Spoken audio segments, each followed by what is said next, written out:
지난주와 이번 주에 우리가 부흥에 관한 성경 말씀을 함께 나누며 부흥이라는 가슴 뛰는 주제에 대해서 말씀을 통하여 상고하고 있습니다. 기독교 역사 2000년 역사상 10번의 큰 부흥이 있었다. 10대 부흥이다. 꼭 10번만 있겠습니까만은 뭐가 떨어지면 좀 좋잖아요. 그렇게 하는데 가장 최근에 있었던 10번째 부흥은 한국교회 부흥이라고 말합니다.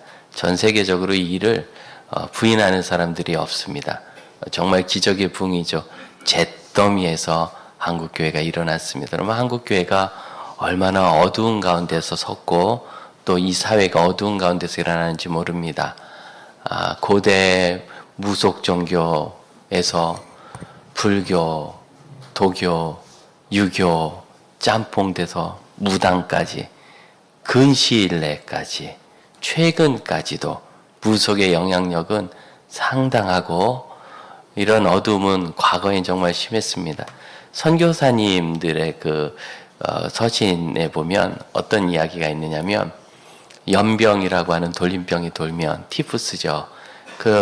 물 끓여 먹고 음식 익혀 먹고 손발 잘 씻으면 아무 문제 없는 병인데 그 간단한 걸 몰라서 돌림병이 돌면 한 마을에 40%가 몰살당했습니다. 그 중에서 어린아이와 영유아들은 70%가 죽었습니다. 10명에 7명이 그냥 죽어나갔어요. 머리가 빠지고 40도의 고열이 끓고 그 끔찍한 일을 정말 지금 같으면 아무것도 아닌데 그런 문제가 있잖아요. 그런데 그때 선교사님들의 길을 보면 이 죽음의 사신을 피하고 싶어가지고 아이 빼돌리기라는 거랬는데 울타리에 구멍을 내고 옆집 사람이 우리 집 애를 받아주면 그래서 이렇게 귀신이 모르게 애를 빼돌린다고. 그리고 어차피 도로 들어올 거면서 또 다리를 벌리고 그 밑으로 아이를 지나가도록 죽음이 한번 지나간다고. 그걸 해가지고 무슨 돌림병을 막겠습니까? 그런 영적인 무지와 어두움 속에 있던 나라가 100년 만에 이런 광명한 세상으로 바뀌어서 이 기가 막힌 부흥이 신앙의 부흥일 뿐만 아니라 사회를 개혁하고 변화시키는 힘까지 일으키는 그것으로 설명하지 않고는 한국 사회의 이 기적의 발전을 설명할 길이 없습니다. 이런 일을 하나님께서 하셨으니 거기서 멈추지 않고 이제 21세기에는 전 세계 기독교 사회가 한국 다음 세대의 크리스천 리더십을 기다리고 있고 이런 리더십을 발휘할 수 있는 발전되고 건강하고 복음이 명확한 사회는 한국밖에 없습니다. 그러면 한국교회는 얼마나 위대한 교회냐면 전 세계가 자유주의 신학의 광풍이 몰아칠 때 무너지지 않은 나라가 없는데 한국은 성도들이 똘똘 묻혀서 목사들의 좌경화와 자유주의 신학화. 자유주의 신학은 그거예요. 이 성경이 하나님의 말씀이 아니고 하나님의 뜻을 포함한 사람의 저술이라. 노아 홍수 같은 건 있었던 게 아니고 신화인데 하나님이 벌에 대해서 가르치고 죄는 벌을 받는다는 것을 가르치느라고 이 노아 홍수 신화 속에 그 사상을 집어넣은 거다. 이렇게 해석하기 시작하면서 끌고 나니까 성경을 취사 선택하게 되고 사람의 지혜 아래 두게 되고 사람이 만든 거니까 거기서부터 모든 문제가 발생해서 나중에는 예수님만 믿어 구원받고 믿음으로 구원받는 교리 자체를 원시적이고 무지한 것으로 치부하게 됩니다. 여러분 서양 세계가 그걸로 다 무너졌어요. 한국만 멀쩡해요. 왜?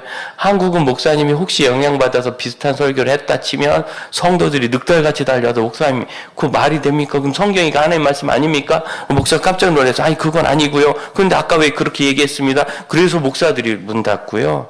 심지어 신학교에서 가르쳐도 목사들이 그걸 교회 가서 적용 못했고 신학생들이 교수님 그럼 그걸 교회에서 말하면 됩니까? 그랬더니 교회에서 그렇게 말하면 안 되죠. 그런데 왜 그렇게 가르치십니까? 그냥 그건 또 학문이니까. 이런 말도 안 되는 이중적인 상황을 제가 신학교 다니던 30년간 겪다가 이제는 완전히 자유주의가 망해버렸습니다. 그 인간 철학 사상이니까 성경 진리 안에서 망하죠. 여러분 이게 한국교회의 기가 막힌 부흥 현상입니다. 자유주의와 작용화를 막아낸 첫 번째 부흥을 이야기하면 초대교회 부흥이라고 얘기해요. 초대교회. 그 초대교회 부흥 중에서도 가장 괄목하고 분명한 것이 우리가 요즘 읽고 있는 이 19장의 에베소 교회의 부흥 사건입니다. 부흥 역사. 대단하죠. 그래서 10절을 보면 2해 동안 이같이 하니 무엇을 했죠? 이같이 한 것이 8절 9절을 보면 하나님 나라에 관해서 강론했답니다. 여러분, 부흥은 언제든지 하나님의 말씀으로 인한 변화입니다. 기도하면 부흥이 일어나고 기도하면 성령 충만해서 성령의 기적이 일어나서 부흥이 일어난다는 것은 완전한 오해입니다. 부흥할 때 성령의 어떤 역사와 기적들, 이적들이 일어날 수 있지만 요소 중에 하나지만 그렇게 하면 되는 게 아니에요. 아니고 성경은 한결같이 하나님의 말씀을 전하고 가르쳤더니 양육했더니 거기서 부흥이 일어났다고. 그래서 그 결과로 10절 아시아에 사는 유대인 헬라인이나 다 주의 말씀을 들었다. 여러분 이게 무슨 소리입니까? 요 앞으로 몇 장 넘어가서 16장 6절을 한번 보시겠어요? 사도 바울의 절망에 대한 얘기입니다. 사도 바울이 아시아에서 말씀을 전하고 싶었는데 성령이 그렇게 하지 못하게 해서 부르기아, 갈라디아, 비두니아, 무시아 이런 지역은 이렇게 네모칸을 그리고 이걸 십자로 딱 4조각 나눈다면 요 왼쪽 끝에 있는 것이 아시아 지역에 해당된다고 할 수 있고 나머지 4분의 3이 기타 지역입니다. 그래서 이 아시아 지역에서 복음을 전하고 싶었는데 성령이 막아서 빙빙빙빙 돌아가지고 저기 무시아까지 갔다가 거기서 꿈을 꾸고 유럽으로 건너갔다는 거예요. 마게도니아에서. 그래서 이때는 못했어요. 주님이 이걸 막으셨나? 아니죠. 때가 있었던 거예요. 그로부터 5, 6년 후에 이번에는 에베소, 아시아의 주도와 같은 중요한 도시인 에베소. 하지만 구석이에요. 요 네모칸, 요 네모 덩어리의 서남쪽 끝에 있는 항구 도시가 에베소입니다. 그곳에서 바울이 거기서 2년간 말씀을 전했는데 이 아시아 주 전체가 말씀을 들었답니다. 바울의 개혁은 아시아 주를 다 다니면서 복음을 전한 것이었는데 성령은 그렇게 하지 않도록 하시고 마치 아시아가 바울에게 몰려온 것처럼 여러분 이게 하나님이 하시는 부흥의 역사입니다. 사람이 계획하고 사람이 이룰 수 없는 물결 같은 변화. 지금 한국 사회의 발전과 한국 교회의 부흥이 그러했지요. 물결 같은 변화. 그래서 흔한 얘기로 부흥은 파도와 같아서 그 파도를 타는 것이다. 그걸 타고 올라가는 거지 파도를 일으키는 것이 아니에요. 아무리 유능한 세계 챔피언 파도 타기 선수 서퍼일지라도 저기 캐리비안의 멀리 있는 바다까지 나가서 뭐예요? 파도가 칠 때까지 기다리는 거예요. 파도가 치지 않으면 그냥 헤엄쳐서 와야 돼요. 파도를 일으키는 것이 아니라 파도를 타는 것입니다.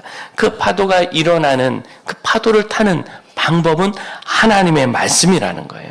그래서 말씀을 가르쳤고 말씀을 가르쳤더니 아시아 사람들이 다 말씀을 들었다. 그래서 20절 16장 20절 19장 20절을 보면 이와 같이 주의 말씀이 힘이 있어 흥왕하여 세력을 얻었다. 이 흥왕하다는 단어가 부흥한다는 단어입니다. 점점 커지다. 언제까지? 세상에 그냥 아시아에서 끝날 줄 알았더니 그 아시아에서 있었던 영향력이 어디까지? 요한계시록 1장 4절에 보면 요한이 7교회의 편지를 쓴다 그렇게 돼 있어요. 예수를 만나서 예수님의 명령에 따라 예수님의 말씀을 7교회에 전하는데 그 7교회가 소아시아, 아시아에 있는 7교회라고 돼 있어요. 그러니까 아시아가 성경의 마지막 책인 요한계시록의 이렇게 수신자가 되는 중요한 7교회가 거기 있고 전설이지만 꽤 신뢰가 갑니다. 요한이 마지막까지 목회한 지역이 에베소고 그리고 예수님의 육신의 어머니 마리아가 마지막까지 사신 데가 에베소라고 그렇게 이야기합니다. 거기 요한이 모시고 있었으니까 요한이 거기서 사역했으니까 그만큼 이 소아시아와 아시아와 에베소는 중요한 지역이 됐어요. 부흥입니다. 부흥. 한국교회 부흥도 그와 같습니다. 이만큼 했으면 여러분 이건 사람의 생각이에요. 우리가 부흥의 원리를 이야기했죠. 작게 시작하고 지속하되 끝을 예단하지 말고 이만한 있으면 됐다 여기까지다 그러지 말자는 거예요. 왜? 하나님께서 그 다음에 어떤 일을 하실지. 그러면 한국 사회가 이렇게 될지 알았습니까? 이거 끝 아닙니다. 우리는 전 세계에 크리스천 리더십을 제공할 겁니다. 공급할 겁니다. 세워 올릴 겁니다. 한국교회에 하나님이 주신 사명이라고 저는 믿습니다. 왜냐하면 21세기에 보는데 그 일을 할 만한 곳은 어쨌든 한국 사회밖에 없는, 우리는 한국이 무슨 조선 어쩌고 저쩌고 하면서 불평과 비난하는 말이 가득한 사회 속에서 살지만, 아이고 그 거짓말에 여러분 귀도 열지 마십시오. 가만 보세요. 5,000년 역사상 이렇게 좋은 때가 어디 있었습니까? 무슨 헬입니까? 무슨 지옥입니까? 젊은이들이 이렇게 많은 기회를 얻었던 적이 언제 있습니까? 무슨 젊은이들에게 기회가 없다고 거짓말합니까? 왜 노인들이 은퇴하면 연금 달라 할까 봐요? 아이고 그거 없으면 못 받는 겁니다. 무슨 있지도 않은 것 가지고 그렇게 흔듭니까? 그런 가능성을 예방하고 조심하고 지금부터 조정해 나가서 해결해 나가는 것이 사회의 건강한 그러한 치유 능력입니다. 그리고 그 일은 똑바로 정신이 박히신 여러분, 이 사회의 17% 되신 그리스도인들이 하실 일인 줄로 믿습니다. 흐름에 익사하는 것이 아니라 파도를 타고 올라가는 부흥의 성도들이 되시기를 바랍니다. 그러므로 여러분, 부흥에 참여하기 위해서는, 부흥의 사람이 되려면, 한국교회 부흥이 더 큰 파도로 일어날 때 그 파도를 타려면 결국은 하나님의 말씀을 듣고 말씀의 변화가 되어야죠. 실제 사회에서 쓰지 않지만 비루하다라는 단어가 있습니다. 주로 시인들이 씁니다. 가끔 시를 읽다 보면 내 삶이 참 비루하다, 그런 공감을 할 수 있습니다. 우리는 하나님의 자녀로 그런 존재가 아닌데 어쩌다가 똑같이 먹고 사는 일에 휩싸이고 조금 속상하면 분노에 사로잡혀 내 삶을 팽개치고, 누가 나에게 잘못한 게 문제가 아니라 그 분노에 사로잡혀 나를 망치는 게 문제죠. 영화 같은데 흔히 나오는 거지만 요즘엔 인터넷 소식이 발달하니까 우리가 뉴스로도 보지 않습니까? 윗집하고 다투다가 화가 나서 가서 범죄를 저지르면 내 인생도 망가지는 건데, 비루한 거예요, 비루한 거.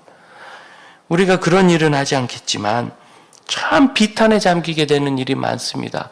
어쩌다가 우리가 이렇게 됐습니까? 왜냐하면 부흥하는 교회, 부흥하는 사회에 있지만 그 부흥 안에 있지 않고 구경꾼들이 되기 때문에 그렇습니다. 오늘 우리가 읽은 성경 14절 이후에는 특이한 사람이 나옵니다. 유대의 제사장이 되어 스게와의 7 아들.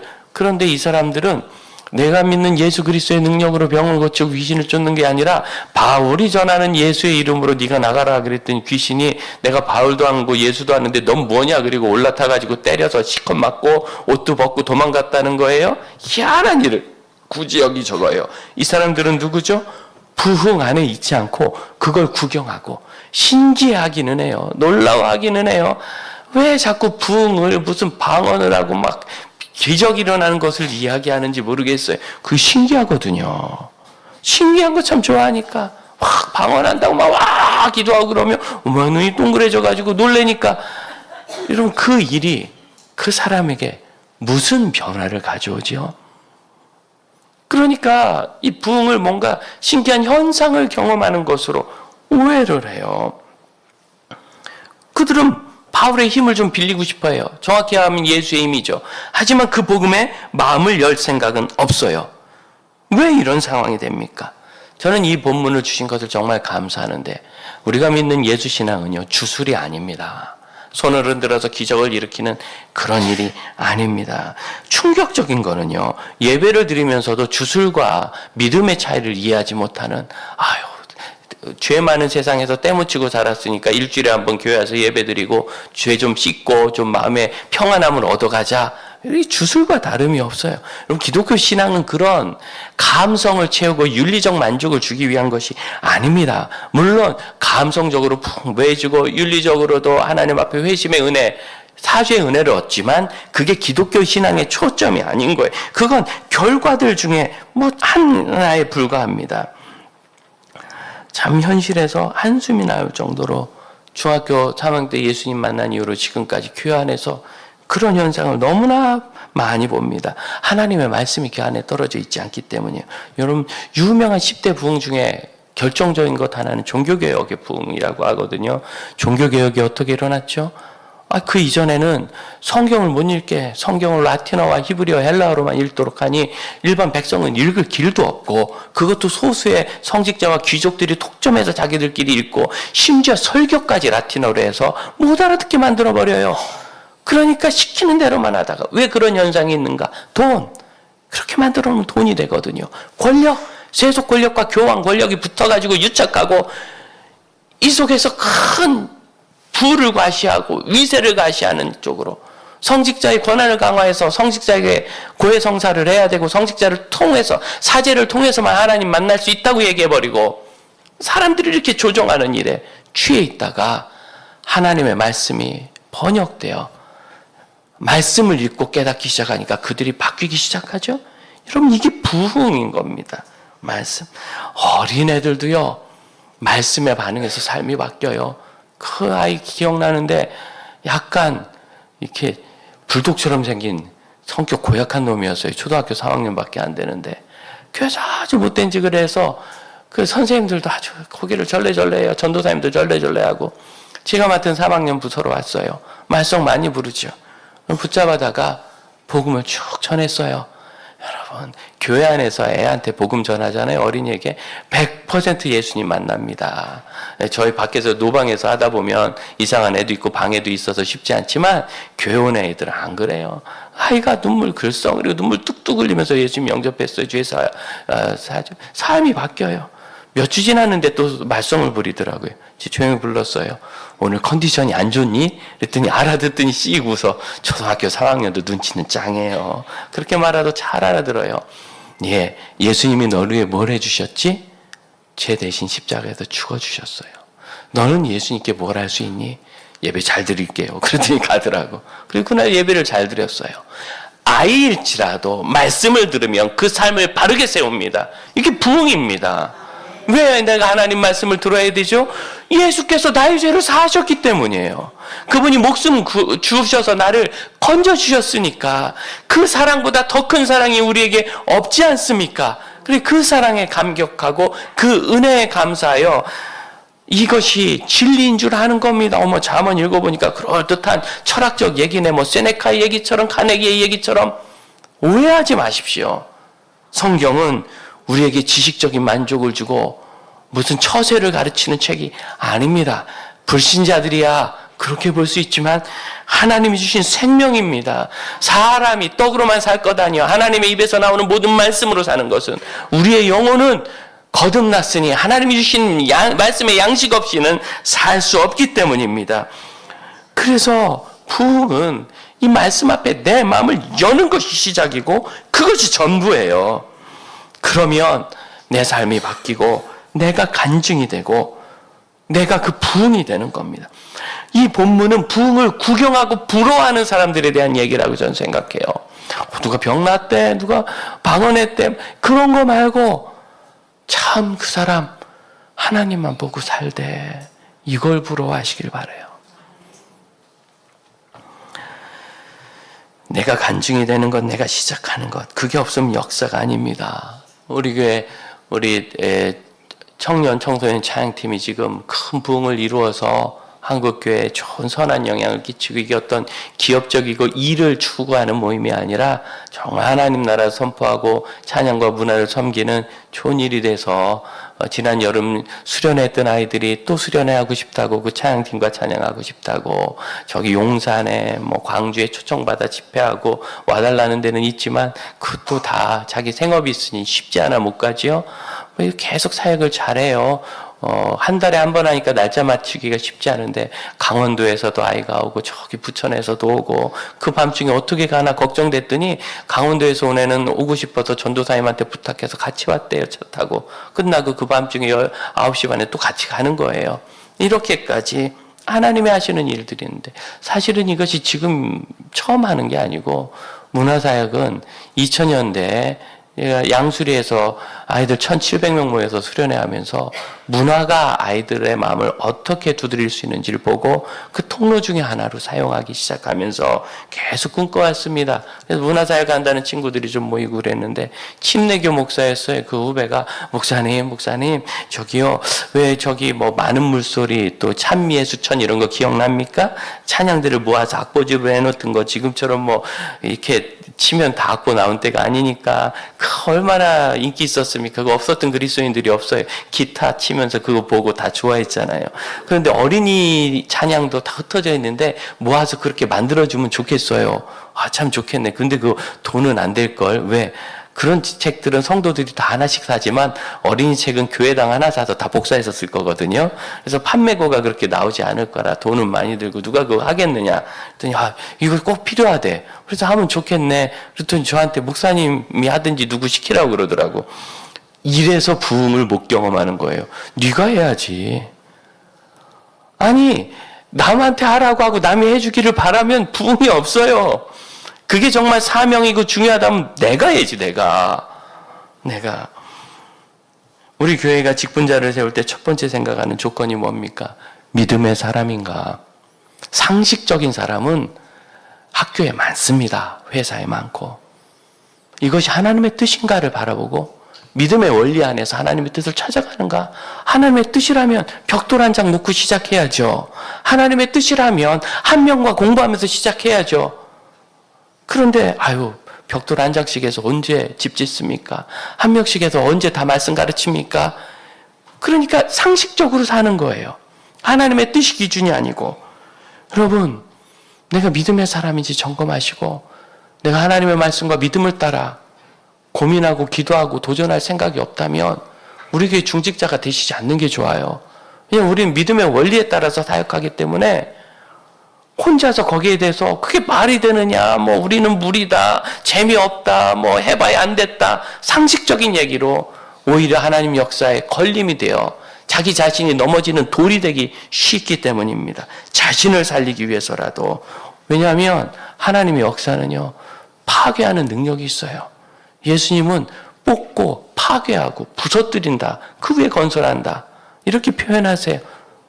그 하나님의 역사를 가로막다가는 내 인생이 가루가 돼요. 저는 수없이 봤어요. 그런데 있죠, 죽을지라도 안 바꾸더라고요. 죽거든요 지금. 그래도 안 바뀌어요. 얼마나 고집이 센지, 변화하지 않는지. 그래서 차라리 그곳에 없었으면 나을 뻔했다. 괜히 거기서 그거 가로막고 자기 고집 부리다가 저렇게 망가지지 않는가. 비루함을 느껴 비탄에 빠졌습니다. 여러분, 이 본문을 보면 이 에베소 아시아의 위대한 부흥이 7절에 보면 12사람으로부터 시작한다고 적어요. 인원도 정확하지 않구만 대략 12쯤이래요. 굳이 왜 적었습니까? 너희도 하라는 거예요. 아시아 전체가 말씀을 듣는 거대한 결과를 보고 겁먹고 물러나지 말고 난 저런 거 못해 하지 말고 12명은 할 수 있지 않느냐? 너희도 하라는 거예요. 여러분, 순이 모여서 12이 되거들랑 우리가 12제자인 줄 아십시오. 에베소 교회 12제자인 줄 아십시오. 그래서 여기부터 하나님 하리라는 믿음이 있기를 바랍니다. 우린 셋밖에 없어요. 그럼 야고보, 안드레, 요한 뭐 이렇다고 되는데 베드로, 안드레, 요한 뭐 이렇게 생각해요. 베드로, 야고보, 요한이구나. 예. 우린 3대 제자다. 그러면 되잖아요. 둘밖에 없다. 다윗과 요나단이라고 둘이 해봐요. 나 혼자밖에 없다. 난 노아다. 그러고 해봐요.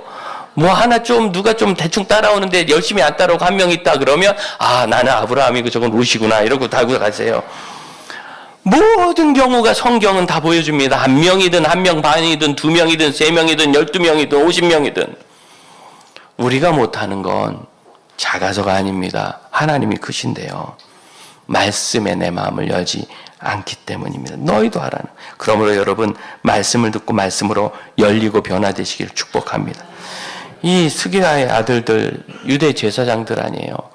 8절에 보면 이미 바울이 석 달 동안 홍승영 목사도 아니고 바울이 석 달 동안 하나님 말씀을 유대 회당에서 강론했습니다. 그 뒤로도 2년 동안 에베소 지역에서 사역했습니다. 충분히 들었잖아요. 근데 왜 이 사람들은 변화하지 않는데요? 마음을 열지 않기 때문이죠. 증거도 보았잖아요. 기적이 일어나잖아요. 흉내도 내고 싶잖아요. 왜 안 된대요? 말씀의 마음을 열지 않기 때문이죠. 복음에 열지 않기 때문이죠. 우리가 종종 은유합니다만 이 컵에 물이 있습니다. 뚜껑 닫습니다. 이거 폭포 밑에 갖다 놔도 물 한 방울도 안 들어갑니다.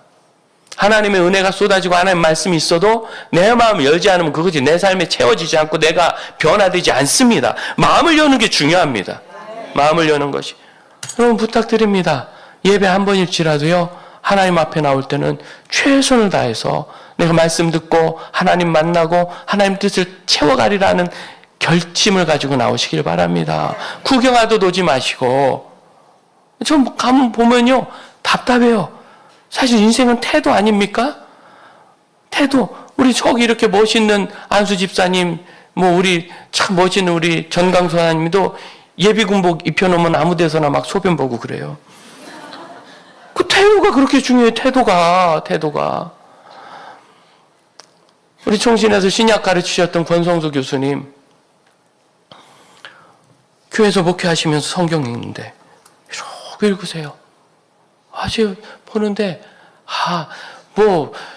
교수님이 사실 말씀을 쪼개니 캐니 별 얘기를 다 하잖아요. 그런데 적어도 성도들 앞에서 예배드리고 말씀을 나눌 때만큼 이걸 이렇게 존중하며. 그래서 저도 해봤는데 어떻게 괜찮습니까? 영상으로 보면 좀 이상하게 나와요 이게. 그래서 포기했어요. 영상시대라. 하지만 여러분 우리가 그런 진지한 마음이 있기 바라고, 여러분 자세 하나라도 바로 합시다. 조라도 좋은데 자세는 바로 합시다. 네, 바르게 조세요. 말씀을 듣되 그 말씀이 나를 변화시키도록 내 마음을 여시기를 축복합니다. 말씀에 굴복하는 것이 부흥의 복음 신앙입니다. 20절 보세요. 주의 말씀이 힘이 있어. 말씀이 힘이 있다는 게 무슨 뜻입니까? 거꾸로 생각해 보면 쉬워요. 말씀에 힘이 없는 건 뭡니까? 말씀 들었어요. 감동이 돼요. 은혜도 돼요. 눈물도 나고 막 정서적으로 충만해. 하지만 그렇게 할 생각은 없어요. 그래, 원수를 사랑하면 좋지. 그 사람이 그렇게 원수를 사랑했대. 세상에 좋지. 손양원 목사님이 그러셨대. 원수를 사랑하고 그렇게 공산당까지 아끼셨대. 좋지. 난 안 해. 그럼 말씀이 아무런 힘이 없어요. 난 안 할 거니까. 그렇죠? 그러므로 여러분 말씀이 힘이 있다는 것은 내가 그 말씀을 듣고 순종하고 굴복했다는 뜻입니다. 감성을 채워가지 마시고요. 결단을 하고 가세요. 하나님 말씀 읽고 큐티할 때 오늘 아침 큐티했네. 감성을 채우지 마시고, 물론 우리가 할 때마다 도전받고 은혜받고 깨달음 얻겠습니까만 목사도 그러진 않습니다. 그러나 일주일에 한 번이라도 한 달에 한 번이라도 말씀이 내 마음을 찢거들랑 내가 이걸 어떻게 하면 실천할 수 있을까 소원하고 계획을 세워야 돼요. 어떻게 내가 원수를 용서할지, 어떻게 내가 우리 시어머니를 사랑할지, 어떻게 내가 우리 교회 내가 불편한 그 여사의 형제하고 친밀하게 잘 지낼지, 어떻게 그 일을 감당할지 계획을 세워야 돼요. 그런 사람들은 하나님 나라를 대망하게 되어 있어요. 말씀이 힘을 얻게 되면 17절 회개하며 두려워하고 예수께 영광 돌리죠. 또한 18절 죄를 자복하죠. 죄를 자복하고 자기 잘못을 말한대요. 하나님 앞에 자복할 뿐만 아니라 내가 누구에게 피해 준 것이 있으면 그에게 가서 사과하고 최선을 다해 복구해야 합니다. 그런데 이런 건 하지 마세요. 집사님, 제가 집사님을 몰래 미워했어요. 이런 건 좋은 회개가 아니에요. 여러분 속 시원할지 모르지만 그 집사님은 멀쩡하게 잘 살다가 나를 미워했대. 그냥 막 완전히 제 숲을 뒤집어 쓴 거예요. 자기 좋자고 그러는 거 아니에요, 여러분. 그건 무지하고 무지몽매한 짓입니다. 내가 미워했는데 그분이 알았어. 그러면은 그냥 가서 잘해주면 되고, 모르는 것 같아. 그럼 하나님 앞에 회개하고 또 잘해주면 되는 거지.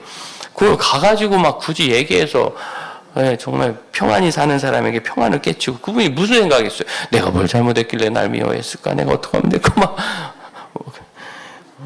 좋지 않아요. 그러나 내가 그 사람 돈 받아먹고 안 갚은 게 있으면 가서 사과하고 내가 지금 없는데 열심히 모아서 조금이라도 최선을 다해 갚겠노라 해야 되고, 내가 그를 막 망신을 막 줬는데 거기에 대해서 내가 미안하다 안 했으면 옳고 그름을 떠나서 내 방법이 틀렸다고 잘못했다고 이야기를 해야 되는 것이고, 내가 평소에 막말하는 사람, 여러분 막말 좀 하지 마세요.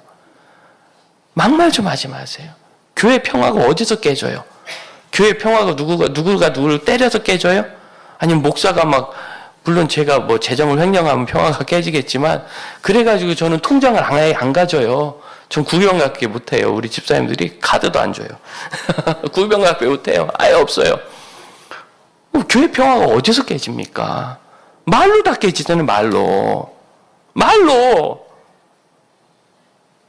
조심하셔야 합니다. 오죽하면 성경이 한 입으로 찬송과 저주가 나온다. 어떻게 샘이 한 구멍으로 독과 단물을 같이 내뱉느냐. 사람은 그렇게 한대요. 사람은. 회개해야 돼요. 그리고 19절, 돌이켜서 손해를 감수하더라도 바꿔야 합니다. 책을 은 5만이나 되게, 우리로 얘기하면요, 막 마술하고 그런 거 신기하고 좋아하던 사람들이 이 수천만 원에서 수억 원 되는 걸 다 갖고 와서 불태워버렸다는 거예요. 말씀에 복종한 전환, 돌이킴, 그 방향은 하나님의 나라예요. 8절을 보면 바울이 강론한 주제가 하나님의 나라였어요. 복음은 예수 믿고 천국 간다는 것만 있는 게 아니라 예수 믿은 사람이 하나님 나라를 대망하는 것을 포함합니다. 그 나라에 비전을 두고 소망을 두고 그 나라를 추구하는 것, 이 대망이 있어야 이것이 복음입니다. 생명의 십자가라면 그 생명이 나를 죄로부터 돌이켜 하나님 나라를 지향하도록 할 것입니다. 그래서 이 하나님의 나라는 복음이 주는 현재이자 미래입니다. 미래만 있는 것이 아니라 지금 내가 누리는 것도 있는 겁니다. 그래서 생각해 봤어요. 말씀으로 부응하는 성도는 뭔가? 어떤 여러분 좋아하는 일이 있다 칩시다. 여행 가. 뭘 살 거야? 뭘 먹을 거야? 누구랑 무슨 일을 할 거야? 너무 좋아가지고 막 마음이 떨리고 너무 좋아서 눈물까지 나요? 그때 생각해 보세요. 이것이 내가 말씀에 복종하여서 하려고 하는 일인가? 그냥 내가 하는 건가? 말씀에 복종하는 건가? 또 거꾸로 전혀 그 일은 내 생각 없어. 너무 좋은 일이면 나랑은 상관없는 일이에요. 나는 그런 사람하고 같이 못 지내. 그렇게 해본 적이 없어. 이런 말을.